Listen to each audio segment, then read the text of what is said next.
Hi all, welcome to One's Coaching. Today we are going to discuss an important topic in Constitution, that is Constituent Assembly. അപ്പോൾ ഇന്നത്തെ ക്ലാസ്സിൽ നമ്മൾ constituent അസംബ്ലിയെ കുറിച്ചാണ് പറയുന്നത്. അപ്പോൾ constitution എങ്ങനെയാണ് ഡെവലപ്പ് ആയി വന്നത്, എന്താണ് കോൺസ്റ്റിറ്റ്യൂവന്റ് അസംബ്ലി എന്നുള്ള കാര്യങ്ങളാണ് ഇന്നത്തെ ക്ലാസ്സിൽ നമ്മൾ ഡിസ്കസ് ചെയ്യുന്നത്. So what is Constituent Assembly?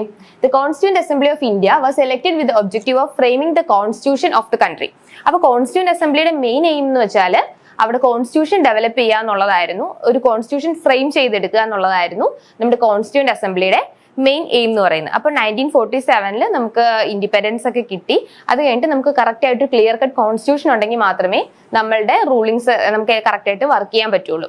അപ്പൊ അതുകൊണ്ടാണ് നമുക്ക് കോൺസ്റ്റിറ്റ്യൂവന്റ് അസംബ്ലിയുടെ ആവശ്യം നമുക്ക് വന്നത്. അപ്പൊ M.N. റോയ് ആണ്, ആരാണ് M.N. റോയ്, ഇത് ഇമ്പോർട്ടന്റ് ആണ്. M.N. Roy A supporter of radical democracy and pioneer of constituent movement in India.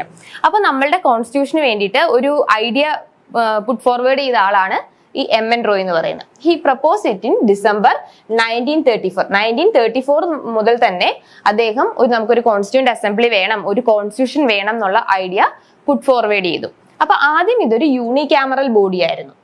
ആദ്യം എന്ത് ബോഡി ആയിരുന്നു? യൂണികാമറൽ ബോഡി ആയിരുന്നു ഈ കോൺസ്റ്റിറ്റ്യൂവന്റ് അസംബ്ലി എന്ന് പറയുന്നത്. അപ്പൊ കോൺസ്റ്റിറ്റ്യൂവന്റ് അസംബ്ലിയുടെ മെയിൻ എയിം എന്താണ്? To frame the constitution of India. അതാണ് objective of framing the constitution of the country. ഒരു കൺട്രിയുടെ കോൺസ്റ്റിറ്റ്യൂഷൻ ഫ്രെയിം ചെയ്യുക എന്നുള്ളതായിരുന്നു നമ്മളുടെ കോൺസ്റ്റിറ്റ്യൂവന്റ് അസംബ്ലിയുടെ മെയിൻ എയിം. ഇനി മെമ്പേഴ്സ് ഓഫ് കോൺസ്റ്റിറ്റ്യൂവന്റ് അസംബ്ലി എത്ര മെമ്പേഴ്സ് ഉണ്ട്, ഇനി അത് എങ്ങനെയാണ് കോൺസ്റ്റിറ്റ്യൂവന്റ് അസംബ്ലി കോൺസ്റ്റിറ്റ്യൂഷൻ ഫ്രെയിം ചെയ്തതെന്നാണ് ഇനിയുള്ള ക്ലാസ്സുകളിൽ നമ്മൾ പറയുന്നത്. അപ്പോൾ the number of members was 389. ഇത് ചോദിക്കാറുണ്ട് എപ്പോഴും.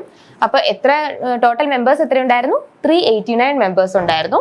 However, once the India-Pakistan partition was officially announced, some of the members of the assembly left for Pakistan and making it the number down to 299. അപ്പൊ ആദ്യം 389 ഉണ്ടായിരുന്നു. അത് കഴിഞ്ഞിട്ട് പാർട്ടീഷൻ ഒക്കെ കഴിഞ്ഞപ്പോൾ after partition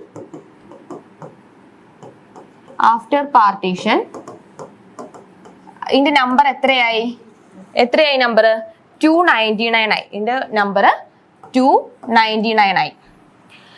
out of these 299 members ആയിരുന്നു പിന്നെ constituent അസംബ്ലിയിൽ ഉണ്ടായിരുന്നത്. ഇനി അതിനകത്ത് എത്ര മലയാളി മെമ്പേഴ്സ് ഉണ്ടായിരുന്നു? ടോട്ടൽ ഇപ്പൊ എത്ര മെമ്പേഴ്സ് ഉണ്ട്? 299. ആദ്യം എത്ര മെമ്പേഴ്സ് ആയിരുന്നു? 389. അത് കഴിഞ്ഞിട്ട് ഇനി അതിനകത്ത് നമ്പർ ഓഫ് മലയാളി മെമ്പേഴ്സ് എത്രയാണ്? 17 ആണ് number of Malayali members, including 3 woman. 3 വുമൻസും ബാക്കി 17 മലയാളി മെമ്പേഴ്സും ആയിരുന്നു ഇതിനകത്ത് ഉണ്ടായിരുന്നത്. ഇനി total number of woman members 15 ആയിരുന്നു. അപ്പൊ number of Malayali members 7, total number of womans 15. പിന്നെന്താണ് ഇതിനകത്ത് ഈ 17 മലയാളീസിൽ 3 വുമൻസ് ആയിരുന്നു. ഓക്കെ. ഇനി ഡോക്ടർ സച്ചിദാനന്ദ സിൻഹ, ഇത് വളരെ ഫേമസ് ആയിട്ടുള്ള, നമ്മൾ എപ്പോഴും എക്സാമിന് ചോദിക്കുന്ന ഒരു ആളാണ് doctor Sachchidananda Sinha. Doctor Sachchidananda Sinha was the first chairman of constituent assembly. ഇത് വളരെ ഇമ്പോർട്ടന്റ് ആണ്. Who was the first chairman of constituent assembly put temporarily. ഈ ഒരു വേർഡും കൂടെ ഇമ്പോർട്ടന്റ് ആണ്. പുട്ട് ടെമ്പറർലി. ടെമ്പറർലി ആയിട്ടുള്ള ചെയർമാൻ ആയിരുന്നു ആര്? ഡോക്ടർ സച്ചിദാനന്ദ സിൻഹ. ഇനി later doctor Rajendra Prasad was the first elected and permanent. ഇത് വളരെ ഇമ്പോർട്ടന്റ്. ഇതിനകത്തുള്ള ഇട്ടിരിക്കുന്ന എല്ലാ പോയിന്റ്സും വളരെ ഇമ്പോർട്ടന്റ് ആണ്. എപ്പോഴും PSC എക്സാംസിനും RRB എക്സാംസിനും ഒക്കെ റിപ്പീറ്റഡ് ആയിട്ട് ചോദിക്കുന്നതാണ്. Doctor Rajendra Prasad was the first elected and permanent president of the assembly. അപ്പൊ ടെമ്പററി ആയിട്ട് എടുത്തത് ഡോക്ടർ സച്ചിദാനന്ദ സിൻഹ, പിന്നെ ടെമ്പററി ആയിട്ട് എടുത്തത് Sachchidananda Sinha. Permanent and elected president ആരായിരുന്നു? ഡോക്ടർ രാജേന്ദ്ര പ്രസാദ്. ഇനി Harendra Kumar Mukherjee was the first vice president. അപ്പൊ പ്രസിഡന്റ് രാജേന്ദ്ര പ്രസാദ്, ഇനി വൈസ് പ്രസിഡന്റ് ആരായിരുന്നു? ഹരേന്ദ്ര കുമാർ മുഖർജി. HC മുഖർജി എന്നൊക്കെ പറയാറുണ്ട്. HC മുഖർജി എന്നൊക്കെ പറയാറുണ്ട്. ഇനി അടുത്തത് BN റാവു. അപ്പൊ ഹരേന്ദ്രകുമാർ മുഖർജി പറഞ്ഞു. ഇനി അടുത്ത ആളാണ് BN Rao. BN Rao was the constitutional adviser. Adviser ആരായിരുന്നു? എല്ലാ നിർദ്ദേശങ്ങളൊക്കെ കൊടുക്കുന്ന ഒരു അഡ്വൈസർ ആയിട്ട് ആരെയാണ് എടുത്തത്? നമ്മളുടെ BN റാവുവിനെയാണ് എടുത്തത്. ഇനി JB കൃപലാനി, അതും വളരെ ഇമ്പോർട്ടന്റ് ആണ്. JB Kripalani first person who address the constituent assembly. ആദ്യമായിട്ട് കോൺസ്റ്റിറ്റ്യൂവന്റ് അസംബ്ലി അഡ്രസ് ചെയ്തത് JB കൃപലാനി. അപ്പൊ വൺസ് അഗൈൻ നമുക്ക് ഒന്നുകൂടെ പറയാം.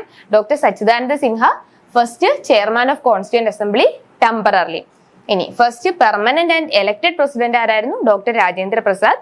ഇനി HC മുഖർജി ആണ് vice president. BN Rao constitutional adviser and JB Kripalani ആരായിരുന്നു?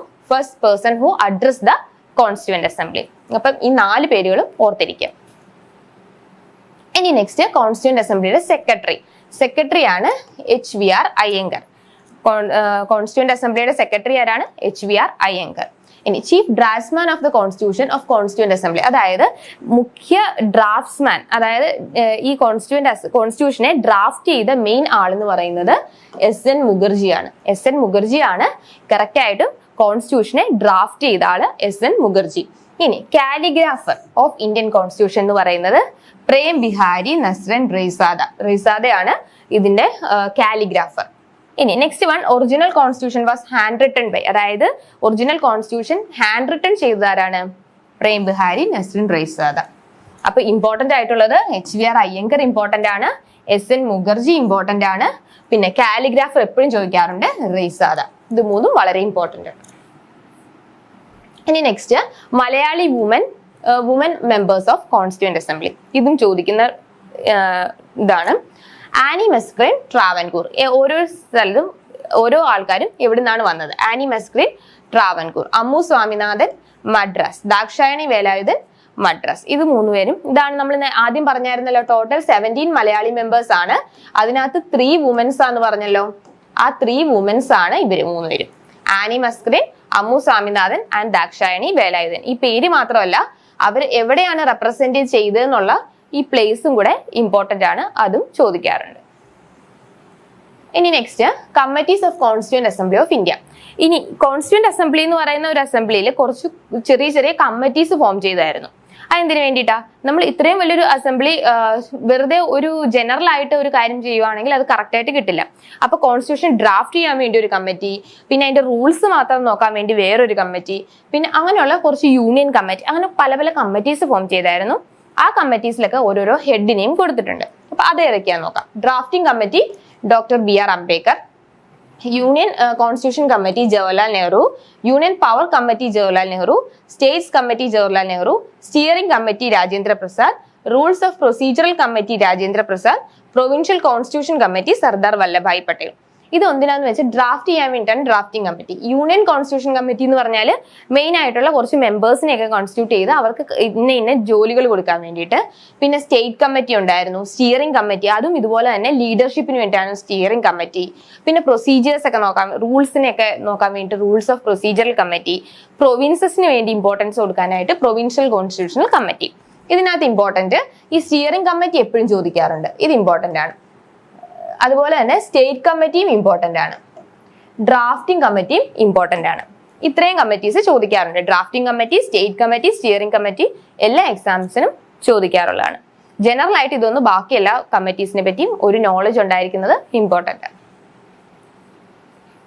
ഇനി next one, advisory committee on fundamental rights. ഈ ടേം വളരെ ഇമ്പോർട്ടന്റ് ആണ്. Fundamental rights, minority and tribal and excluded areas fundamental rights sub committee, Acharya Kripalani. നമ്മൾ നേരത്തെ കൃപലാനിയെ പറ്റി പറഞ്ഞല്ലോ, അതാണ് advisory committee on fundamental rights, minorities, fundamental rights sub committee. ഇതും ചോദിക്കാറുള്ളതാണ്, അത് ആചാര്യ കൃപലാനി. ഇനി minority sub committee HC Mukherjee, excluded and partially excluded areas AV Thakkar, north east central tribal areas and Assam excluded, അത് ഗോപിനാഥ് ബർദോളി. അപ്പൊ ഇത് അത്രയും ഇമ്പോർട്ടന്റ് അല്ലെങ്കിലും ഈ ഫണ്ടമെന്റൽ റൈറ്റ്സ് എപ്പോഴും ചോദിക്കാറുള്ളതാണ്. അതാരാണ്? Acharya Kripalani. Next one, facts about constitution of India. ഇനി കോൺസ്റ്റിറ്റ്യൂഷൻ ഫ്രെയിം ചെയ്യാനായിട്ട് എത്ര സമയം എടുത്തു, എത്ര നാളത്തെ വർക്കാണ് ഈ കോൺസ്റ്റിറ്റ്യൂഷൻ ഡെവലപ്പ് ചെയ്യാൻ എന്നുള്ളതാണ് ഇനി ഉള്ള കാര്യത്തിൽ പറയുന്നത്. ഇറ്റ് ടുക്സ് ഓവർ 2 years, 2 വർഷം, 11 months and 18 days to frame the constitution. അപ്പൊ എത്ര നാളായിട്ടാണ് കോൺസ്റ്റിറ്റ്യൂഷൻ ഈ ഡെവലപ്മെന്റ് പ്രോസസ് നടന്നത്? 2 years, 11 months and 18 days to frame the constitution.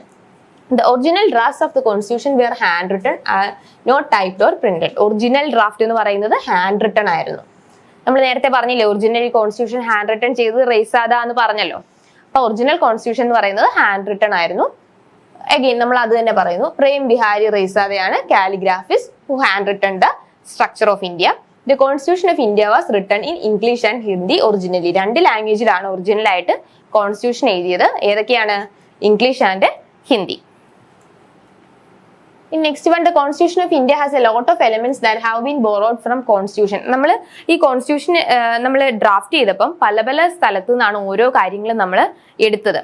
അതായത് പ്രിയാമ്പിൾ ആമുഖം എടുത്തത് ഒരു സ്ഥലത്ത് നിന്ന്, ഫണ്ടമെന്റൽ റൈറ്റ്സ് എടുത്തുന്ന വേറൊരു സ്ഥലത്ത് നിന്ന്, പിന്നെ ഫണ്ടമെന്റൽ ഡ്യൂട്ടീസ് എടുത്തത് വേറൊരു രാജ്യത്ത് നിന്ന്, അങ്ങനെയുള്ള രാജ്യത്തിന്റെ ലിസ്റ്റാണ് നമ്മൾ ഈ കൊടുത്തേക്കുന്നത്. അത് നമ്മൾ അടുത്ത സ്ലൈഡിൽ ഡീറ്റെയിൽഡ് ആയിട്ട് പഠിക്കും ഏതൊക്കെ സ്ഥലത്തു നിന്നാണ് നമ്മൾ എന്തൊക്കെ കാര്യങ്ങൾ എടുത്തേക്കുന്നത്.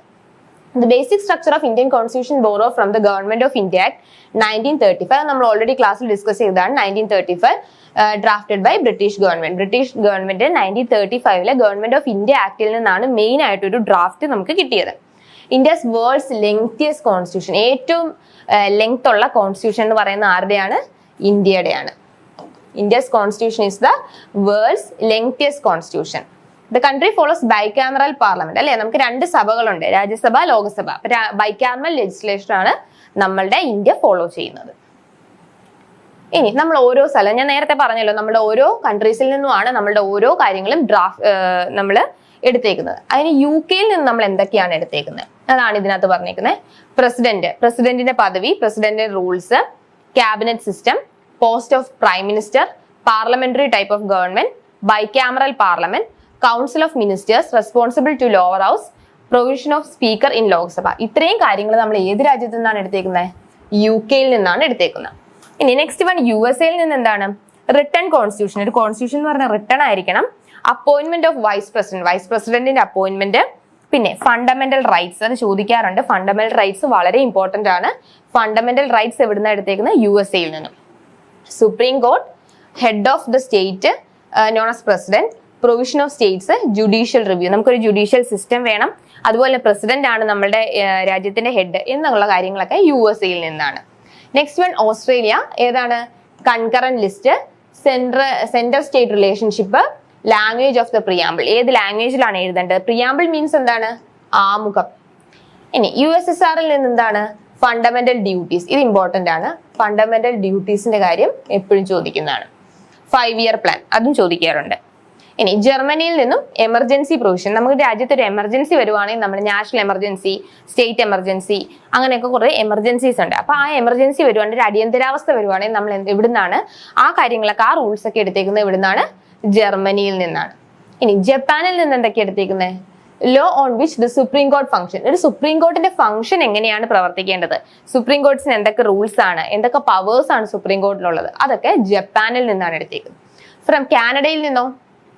Federal system and residual powers. നമ്മുടെ ഒരു ഫെഡറൽ സിസ്റ്റം, നമുക്ക് എന്തൊക്കെ പവേഴ്സ് ആണ്, മിലിറ്ററി വൈസ് നമുക്ക് എന്തൊക്കെ പവേഴ്സ് ആണ്, അങ്ങനെയുള്ള കാര്യങ്ങളൊക്കെ കാനഡ. ഇനി from South Africa, procedure of constitutional അമെൻമെന്റ്. വൺസ് ഒരു കോൺസ്റ്റിറ്റ്യൂഷൻ നമ്മൾ ഡ്രാഫ്റ്റ് ചെയ്ത് കഴിഞ്ഞാൽ ഇടയ്ക്കിടയ്ക്ക് എന്ത് വേണം? അതിനകത്ത് മാറ്റങ്ങൾ വരുത്തണം. അല്ലാതെ നമുക്ക് ഫുൾ ടൈം ആ കോൺസ്റ്റിറ്റ്യൂഷൻ മാത്രമായിട്ട് നോക്കാൻ പറ്റില്ല. അപ്പൊ അമെൻഡ് ചെയ്യണം. അമെൻഡ് ചെയ്യാന്ന് പറഞ്ഞാൽ എന്താ? അതിനകത്ത് തിരുത്തലുകൾ, അതിനെ കറക്റ്റ് ചെയ്യണം. അപ്പൊ അതിനാണ് അമെൻമെന്റ്. അപ്പൊ അത് നമ്മൾ എടുത്തേക്കുന്നത് സൗത്ത് ആഫ്രിക്ക. ഇനി അയർലൻഡിൽ നിന്നോ? Concept of directive principles of state policy. ഒരു രാജ്യത്ത് ഒരു പൗരൻ താമസിക്കുമ്പോൾ എന്തൊക്കെ പ്രിൻസിപ്പിൾസ് ആണ് അദ്ദേഹം ഫോളോ ചെയ്യേണ്ടതെന്നുള്ള കാര്യങ്ങളാണ്, അതാണ് ഡയറക്റ്റീവ് പ്രിൻസിപ്പിൾസ്. അത് ചോദിക്കാറുണ്ട്. അത് എടുത്തേക്കുന്നത് എവിടുന്നാണ്? അയർലൻഡിൽ നിന്നാണ് ഡയറക്റ്റീവ് പ്രിൻസിപ്പിൾസ് എടുത്തേക്കുന്നത്.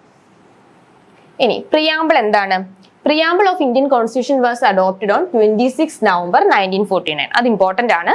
26 November 1949 നമ്മളുടെ കോൺസ്റ്റിറ്റ്യൂഷനിലേക്ക് പ്രിയാമ്പിൾ ചേർക്കപ്പെട്ടത്. പ്രിയാമ്പിൾ അഡോപ്റ്റ് ചെയ്തത് എന്താണ്? 26 November 1949. ഈ പ്രിയാമ്പിൾ ഓഫ് കോൺസ്റ്റിറ്റ്യൂഷൻ എന്ന് പറഞ്ഞാൽ വളരെ ഇമ്പോർട്ടന്റ് ആയിട്ടുള്ള ഒരു ടോപ്പിക്കാണ്, എപ്പോഴും എക്സാമിന് ചോദിക്കുന്നതാണ്. The United States of America was first constitution in the world to have preamble, and the preamble of Indian Constitution was inspired by the Constitution of USA and the Objective Resolution. ഈ Objective Resolution എന്ന് പറയുന്നത് ഈ Jawaharlal Nehru introduce ചെയ്ത ഒരു ഇതാണ്. അതിനകത്ത് കുറേ principles പറയുന്നുണ്ട്. അതെല്ലാമാണ് നമ്മുടെ പ്രിയാമ്പിൾ ആയിട്ട് നമ്മൾ കൊടുത്തേക്കുന്നത്. ഇനി later it become the preamble of constitution. അപ്പൊ ഈ ഒബ്ജക്റ്റീവ് റെസൊല്യൂഷൻ ആണ് പ്രിയാമ്പിൾ ആയിട്ട് മാറിയത്. ഈ പ്രിയാമ്പിൾ എന്നുള്ള ഐഡിയ നമുക്ക് കിട്ടിയത് എവിടുന്നാണ്? USA. നമ്മൾ ഓൾറെഡി മുമ്പത്തെ സ്ലൈഡിൽ നമ്മൾ പറഞ്ഞായിരുന്നു, USA നിന്നാണ് അതിന്റെ ഐഡിയ നമ്മൾ എടുത്തേക്കുന്നത്. ഇനി NK Palkhivala called Indian constitution preamble the identity card of constitution. അപ്പൊ പൽക്കിവാല എന്താണ് പറഞ്ഞത്? പ്രിയാമ്പിളിനെ വിശേഷിപ്പിച്ചത് identity card of the constitution എന്നാണ് പ്രിയാമ്പിളിനെ വിശേഷിപ്പിച്ചത്. ആര്? NA Palkhivala. The preamble the following purpose. ഇനി പ്രിയാമ്പിളിന്റെ പർപ്പസ് എന്തൊക്കെയാണ്?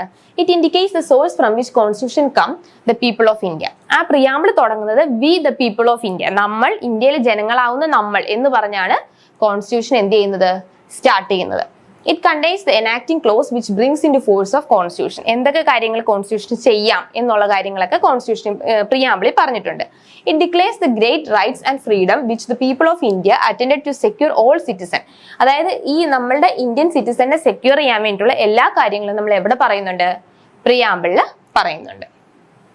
ഇനി പ്രിയാമ്പിളുമായിട്ട് ബന്ധപ്പെട്ട 2 കേസ് ഉണ്ടായിരുന്നു. ഒന്ന് ബിർബാരി കേസും ഒന്ന് കേശവാനന്ദ ഭാരതി കേസ്. അതിൽ ഫസ്റ്റ് വൺ ആണ് ഈ ബിർബാരി യൂണിയൻ കേസ്. ഇപ്പൊ ഈ കേസുകളുമായിട്ട് ബന്ധപ്പെട്ടാണ് നമ്മൾ ഈ പ്രിയാമ്പിൾ, ഒരു കോൺസ്റ്റിറ്റ്യൂഷന് പ്രിയാമ്പിൾ വേണം എന്നുള്ള കാര്യം നമ്മൾ വന്നത്. അപ്പൊ 1960 the Supreme Court in Birbari Union case provided its opinion that preamble is key to understand the mind of constitution makers. Preamble ഒരു കീ ആണ്, ഒരു മെയിൻ ഫാക്ടർ ആണെന്ന് പറയുന്ന കേസാണ് ഈ ബിർബാരി യൂണിയൻ കേസ് എന്ന് പറയുന്നത്. അതിന്റെ ഇയർ ചോദിക്കാറുണ്ട് 1960. The preamble is separate from constitution and isn't a part of it. ഇവർ പറഞ്ഞ എന്താണ്? പ്രിയാമ്പിൾ എന്ന് പറയുന്നത് ഒരു സെപ്പറേറ്റ് ആണ്, കോൺസ്റ്റിറ്റ്യൂഷനായിട്ട് ബന്ധപ്പെട്ടതല്ല, ഒരു സെപ്പറേറ്റ് പാർട്ടാണെന്നാണ് ആര് പറഞ്ഞേക്കുന്നത്? ഈ ബിർബാരി കേസിൽ വിധി വന്നത്.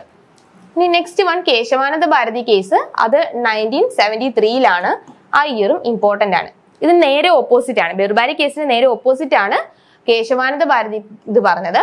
Preamble is a part of constitution. Preamble എന്ന് പറയുന്നത് എന്താണ്? ഈ കോൺസ്റ്റിറ്റ്യൂഷന്റെ ഒരു പാർട്ടാണ്. It can be amended and is subject to judicial review. അതിനെ നമുക്ക് എന്ത് ചെയ്യാം? അമെൻഡ് ചെയ്യാം, അല്ലെങ്കിൽ ജുഡീഷ്യൽ പർപ്പസിന് വേണ്ടി നമുക്ക് ഉപയോഗിക്കാം എന്നുള്ളതാണ് കേശവാനന്ദ ഭാരതി കേസിൽ വന്നത്. ദ ഒബ്ജക്റ്റീവ് റെസൊല്യൂഷൻ ഓഫ് 13 അത് ചോദിക്കാറുണ്ട്. The objective resolution 13 December 1946. Objective resolution നമ്മളുടെ പ്രിയാമ്പിൾ ആയിട്ട് കൺസിഡർ ചെയ്തത് 13 December 1946 carried many provision that we can find in preamble. അതായത് ഈ ഒബ്ജക്റ്റീവ് റെസൊല്യൂഷനെയാണ് നമ്മൾ പ്രിയാമ്പിൾ ആയിട്ട് മാറ്റിയത്. ഒബ്ജക്റ്റീവ് റെസൊല്യൂഷൻ ആര് കൊണ്ടുവന്ന ഐഡിയ ആണ്? ജവഹർലാൽ നെഹ്റു കൊണ്ടുവന്ന ഐഡിയ ആണ്. With this we conclude this session. Thank you. Keep watching once.